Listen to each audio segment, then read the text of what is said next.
అందరికీ నమస్కారం. నేను ఈ రోజు తెలంగాణ విమెన్ కమిషన్ కి వచ్చి హైదరాబాద్ ఎంపీ అసౌద్దీన్ ఓవైసీ మీద ఫిర్యాదు చేయడం జరిగింది. అసలుకు జరిగిన సంఘటన ఏంది అని చెప్పి చాలా మందికి తెలియదు కాబట్టి నేను ఒకసారి మీకు క్లుప్తంగా చెప్తాను. బిఎంసి మహారాష్ట్రలో ఎన్నికలు జరిగినప్పుడు అక్బరుద్దీన్ ఓవైసీ కొన్ని 15 నిమిషాలు అనుకుంటూ హిందూ భావజాలాలను అవమానిస్తూ మనల్ని రెచ్చగొడుతూ కొన్ని రిమార్క్స్ చేశాడు. దానికి కౌంటర్గా నాకు ఒక టీం ఉంది. ప్రతిసారి 15 నిమిషాలు అని అంటున్నాడు, భయము ఈ భక్తి లేకుండా మాట్లాడుతున్నాడు. కాబట్టి నేను నా సోషల్ మీడియా వేదికగా అప్పుడు పతంగుల సీజన్, మన సంక్రాంతి పండుగ పతంగి ఎగిరేసుకుంటూ నేను ఒక స్టేట్మెంట్ ఇవ్వడం జరిగింది. అది ఏంటి అంటే, మీరు మా హిందువులను గౌరవించరు, మీకు మా దేవీ దేవతల పైన గౌరవం లేదు, మీరు మమ్మల్ని సన్మానించరు. అట్లాంటి వ్యక్తులు మీకు మా హిందూ సంస్కృతికి దగ్గరైన చిహ్నం మా పతంగి, అది మాకు చాలా సెంటిమెంట్. అట్లాంటి పతంగి సింబల్ మీ పార్టీ లోగోగా మీరు ఎందుకు పెట్టుకుంటున్నారు? ఇది నాకు అభ్యంతరం. కాబట్టి నేను ఎలక్షన్ కమిషన్ కి వెళ్ళి నేను రిక్వెస్ట్ చేస్తాను అది తీసేయాలని అని నేను కోరడం జరిగింది. ఇంకొకటి, ఎలాగైతే భోగి మంటలలో మనం పాత వస్తువులను వేసేసి నూతన సంవత్సరాన్ని మనం స్వాగతిస్తామో, అలాగే ఈ హైదరాబాద్ నగరాన్ని పాతగానే ఉంచుతున్న ఈ ఎంఐఎం పార్టీని కూడా పాడేసి మన హైదరాబాద్ భాగ్యనగరంగా మార్చుకుందాము అని చెప్పి నేను ఒక స్టేట్మెంట్ ఇచ్చాను. దానికి 4 రోజుల తర్వాత దారుసలాంలో ఒక ప్రెస్ మీట్ లో, వాళ్ళ బిఎంసీలో గెలిచిన తర్వాత ఒక ప్రెస్ మీట్ లో జరిగిన సందేశంలో ఒక జర్నలిస్ట్ అసౌద్దీన్ ఓవైసీ ఒక ఎంపీని ఒక ప్రశ్న అడిగారు.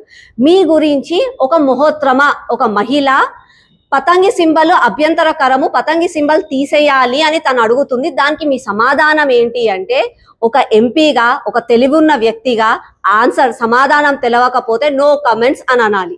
నీ అంతలా నీకు నీ మనసులో ఆ పతంగి సింబల్ ఉండాలా లేదా, అది హిందువులకు దగ్గరనా అని చెప్పి నీకే అనుమానం ఉన్నట్టుంది. కాబట్టి నీకు సమాధానం దొరకగా ఏమని చెప్తాడు, వాళ్ళ ఇంట్లో సింబల్ లేదు, ఉన్కే ఘర్ మే సింబల్ నహీ హే, इसलिए ये लोग ऐसे बातें करते हैं, उन लोगों के घर में कुछ प्रॉब्लम है इसलिए ये लोग ऐसे बातें करते हैं. అంటే మా ఇంట్లల్లో సింబల్ లేదు, మా ఇంట్లల్లో ఏదో ప్రాబ్లం ఉంది కాబట్టి మాటలు అంటున్నాము అని చెప్పి డైవర్షన్. అడిగిన ప్రశ్న ఏంది, చెప్పాల్సిన సమాధానం ఏంది? నీకు సమాధానం లేకుండా మా మహిళం గురించి మాట్లాడడం ఏంది? మా ఇంట్లో సింబల్ లేదనడానికి నువ్వెవరు?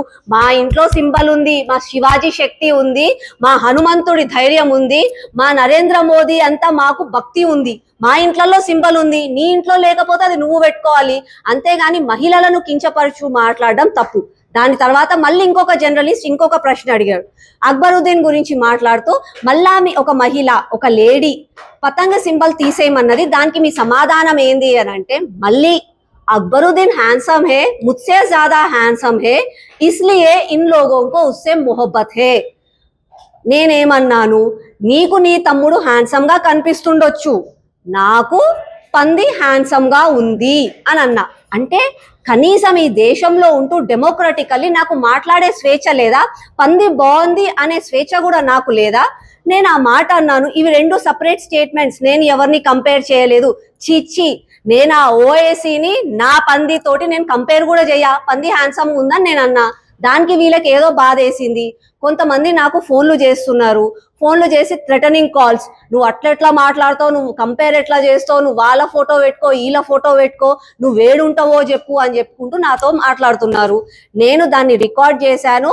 ఒక లా అబైడింగ్ సిటిజన్ లాగా నేను పోలీస్ స్టేషన్కి వెళ్ళాను, పోలీస్కి కంప్లైంట్ ఇచ్చాను, ఆ ఫోన్ నంబర్స్ కూడా ఇచ్చాను. ఇచ్చిన తర్వాత నాకు ఆగలేదు. నేను ఏ రోజైతే కంప్లైంట్ ఇచ్చానో ఆ కంప్లైంట్ ఇచ్చిన క్షణం నుంచి నాకు ఇంకా రెట్టింపు ఫోన్ కాల్స్ వస్తున్నాయి, ఇంకా ధమ్కి ఇస్తున్నారు. ఏదో వాళ్ళు టైం పాస్ చేస్తే నేను భయపడతానని వాళ్ళు అనుకుంటున్నారు, కానీ వాళ్ళకి పని పాట లేక నాకు ఫోన్లు చేస్తున్నారు.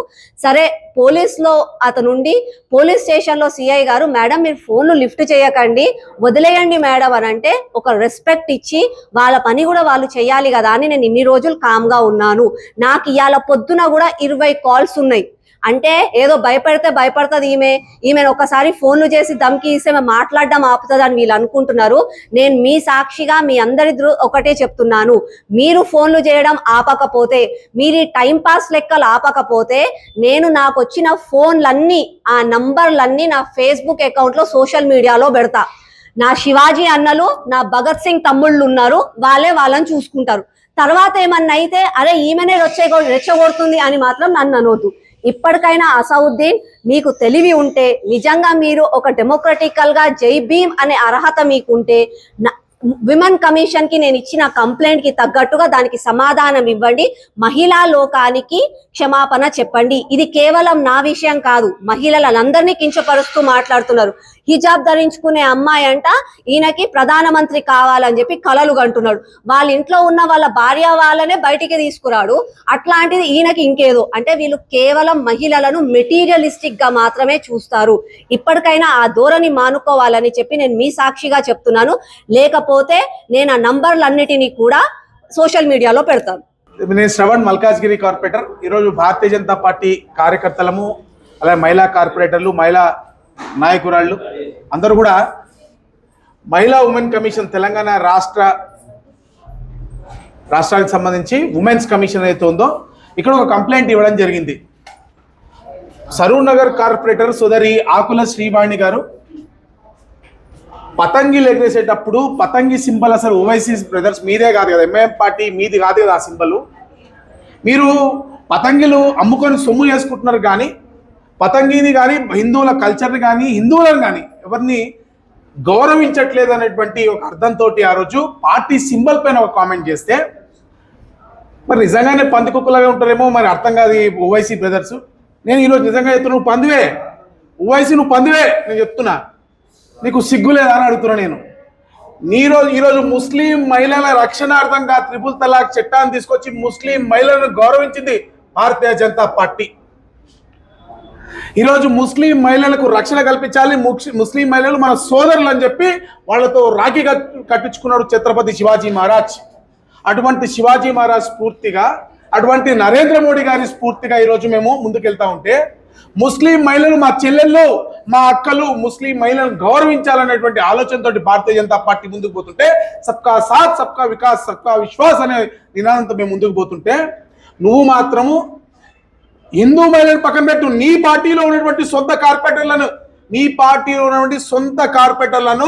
నువ్వు ఎక్కడ గౌరవిస్తున్నావు? ఒక మహిళా అభ్యర్థికైనా సరే ఎమ్మెల్యే టికెట్ ఇచ్చినవా?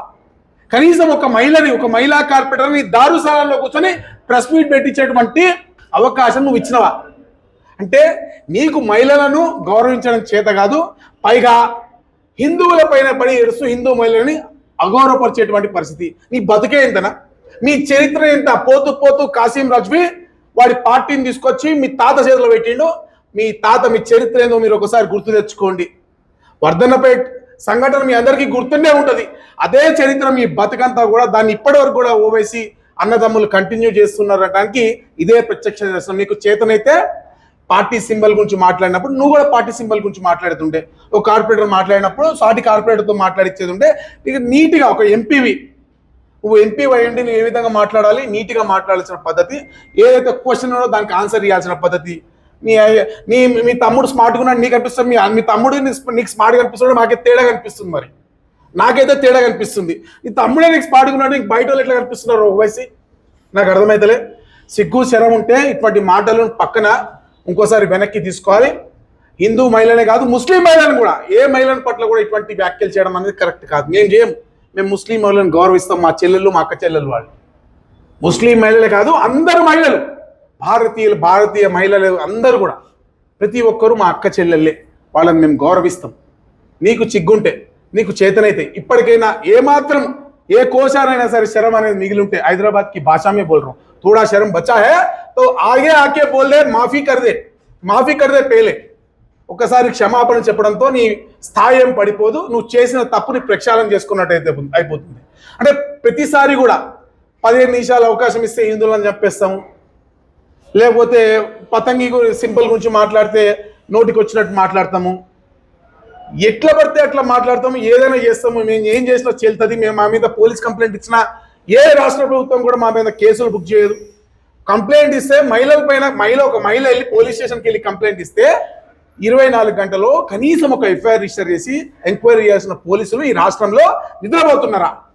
రాష్ట్ర ప్రభుత్వం నిద్రపోతుందా? రాష్ట్ర హోంమంత్రి నిద్రపోతుందా? లేకపోతే రాష్ట్ర డీజీపీ నిద్రపోతుందా? కనీసం ఒక రిజిస్ట్రేషన్ కంప్లైంట్ ఎఫ్ఐఆర్ చేసి దానిపైన ఎంక్వైరీ చేయలేకపోతుంటే మీరు నిజం మనుషులేనా? నేను అడుగుతున్నా, మీరు మనుషులేనా?